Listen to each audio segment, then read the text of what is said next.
Welcome to Big Data and Healthcare. Today we will be discussing healthcare data and some potential applications it has towards personalized medicine. To make sure everyone's on the same page, I'd like to begin by defining health data.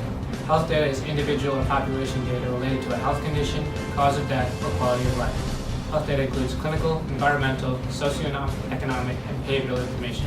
Healthcare data can be both unstructured and structured.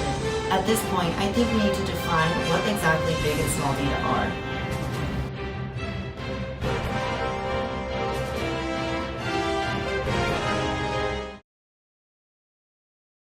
So Michael, can you define the difference between big and small data as it pertains to a clinician? Sure, I'm happy to do that. And so for healthcare data, there's really two main components, big data and small data. Big data is on a more grander scale in both volume and possible scope. So it's a lot of data and it really affects patients on a population level. Small data, on the other hand, is much more limited volume, much more manageable. These are the individual lab data we have for patients, so it's a little bit more personalized and it pertains to specific patients rather than a population as a whole.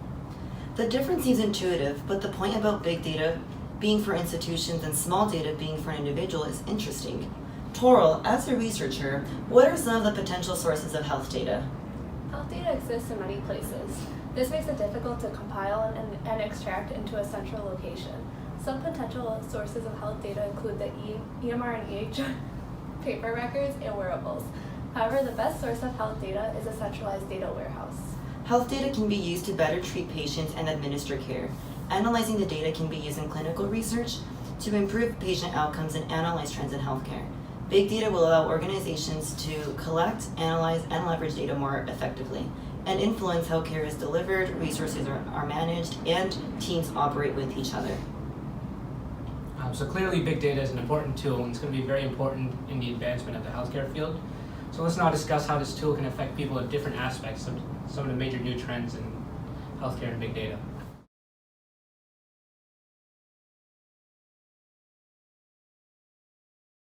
Alright, so Michael, as a provider, how do you think big data will be applied to creating new treatment methods for patients? Sure. I think big data, there's really a lot of opportunities. On the positive side, you can come up with treatment algorithms, you come up with reminders, you can come up with a bunch of things that are really beneficial to the patient, and it decreases the cognitive load of the clinician. But what I'm skeptical about is really the implementation of such technologies. Already, clinicians are already burdened by a lot of alerts, a lot of information, and this could just really add to that. So if it's not implemented correctly, this can actually detract from patients and actually cause harm as clinicians are just burdened by all of these alerts. But the most serious issue that I think with big data that I have is that as doctors, we like to know how we came to a clinical decision.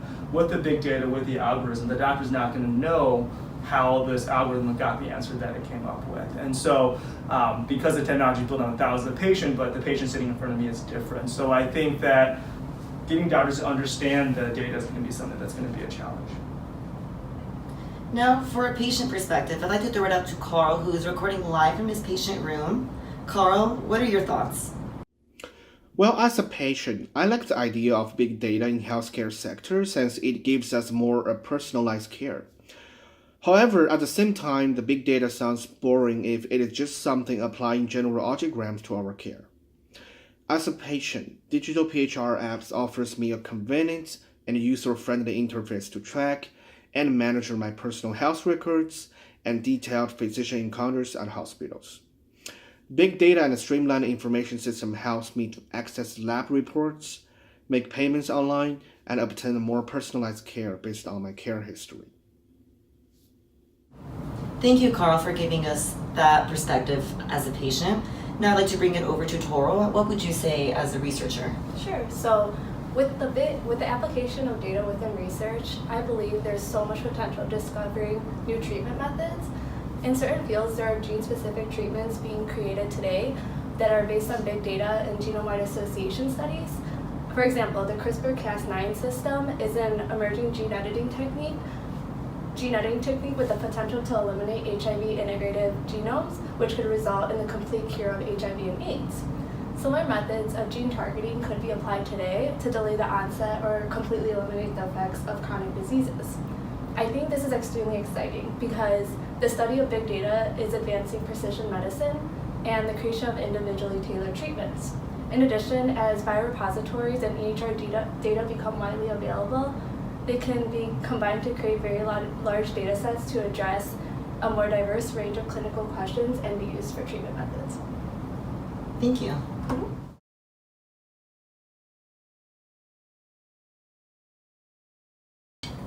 Some people believe patient data, once de-identified, should be sold to allow others to use it. Michael, your thoughts? I mean, I think this is something that's an interesting topic.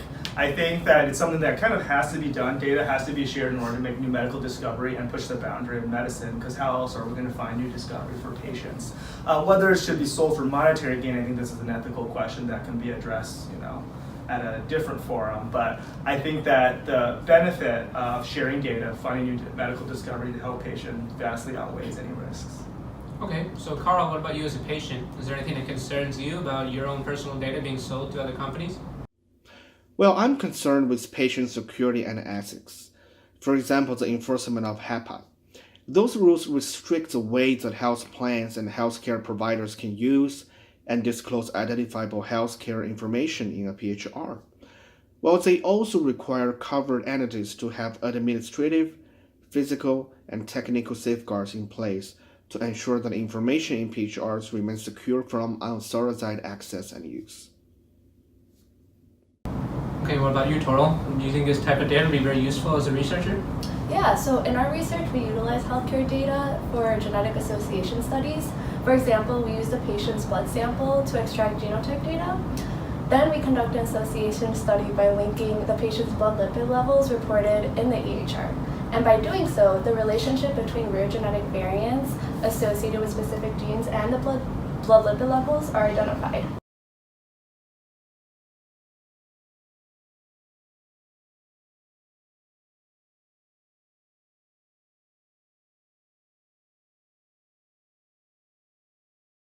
However, Carl, can you let me know how you would best utilize any of your own data and patterns in your records?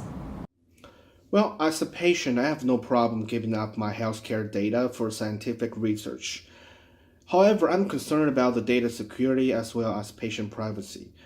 I don't want any of my personal identifiable information left for study. However, at the same time, I'm also worried about hacking and abusing of the collected medical data.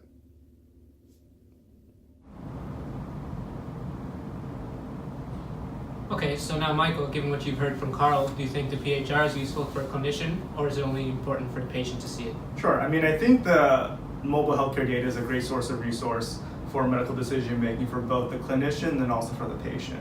The patient spends most of the time outside the hospital, but we only really have data when they're in my clinic or they're in the hospital. And so this would give a more complete picture of the patient, allowing us to really drive medical decision making for the proper care for the proper patient at the right time. I am a little concerned about having patients have access to all of their medical data. Unlike a car where everything has a defined value, you kind of know what everything does, everyone's body is different. Or an abnormal lab value for someone with sickle cell may be different than for someone who's normal. And so it's hard for a patient without medical training to make sense of all that information. So I am a little concerned about how patients may use this data, especially with the plethora of WebMD and all this information. There's a lot of misinformation, and I am concerned about how patients could potentially interpret their medical data.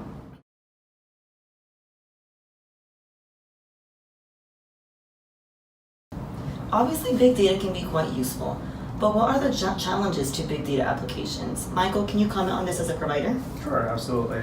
And so I kind of alluded to this a little bit earlier on, that I think big data has a lot of great application and can really push forward the boundaries of medicine and really deliver the right care to the right patient, but the implementation part is going to be the biggest challenge.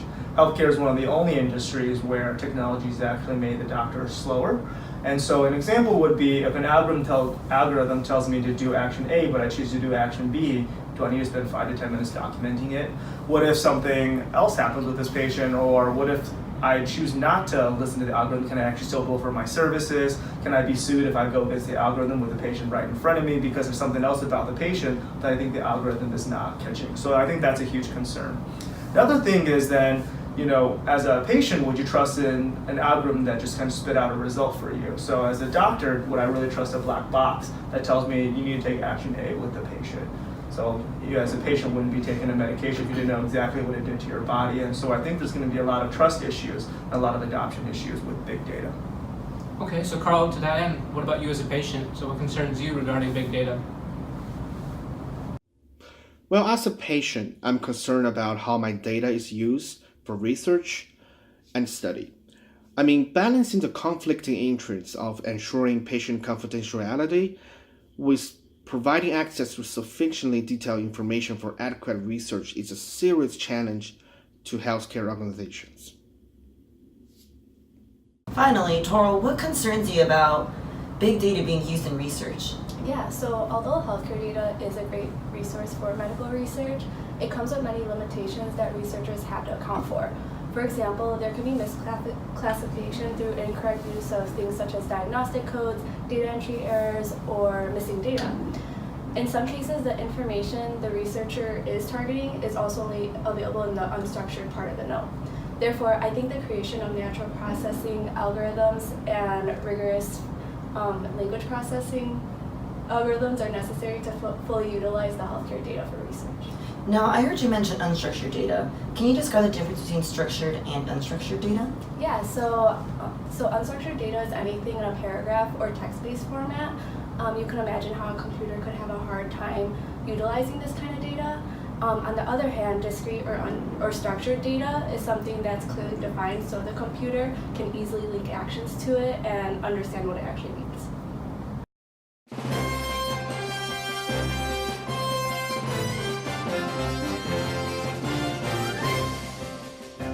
Okay, so as you can see, health data and big data is changing the healthcare field daily. So new findings and patterns are constantly being discovered that can potentially revolutionize the field. So one could potentially use health data to improve profits, cut down waste, and even predict epidemics. And in general, it's very important to use health data to improve patient outcomes and improve the overall quality of life for patients and providers themselves. Health data can be used to develop personalized medicine options and optimize care at an individual level. Health data will integrate with research to identify key trends and potential solutions to the providers that they can incorporate into healthcare delivery. Clearly, big data has many potential benefits. However, big data also has many potential downsides. Regardless, big data appears to be the future of healthcare. One must wonder, however, does the good outweigh the bad? Put that down.